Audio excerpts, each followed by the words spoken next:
Pagka tatanungin ninyo ang kagawad ninyo, oh, ikaw kagawad, malapit na mag-eleksyon, ilan ba napasa mo? Teka muna, nag-file ako ng mga 3, 4 na ordinansa, halimbawa.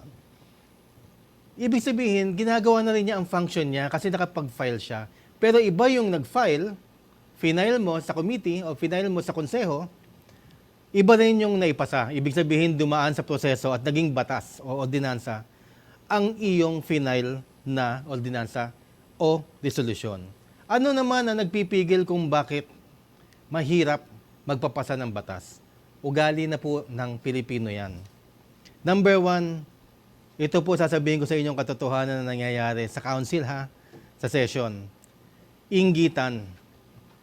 Kahit na yung ordinansang hinahain ng isang SK o ng isang kagawad ay napakaganda at makakabuti sa isang barangay, yung inggit ng kapwa kagawad para hindi bumango si kagawad A at si BCDE nakatunganga lang, naiinggit, ayaw nang tignan kahit man lang title ng ordinansa para nga naman hindi bumango sa lipunan o sa taong bayan pagdating ng eleksyon yung kagawad na nagpasa na yon.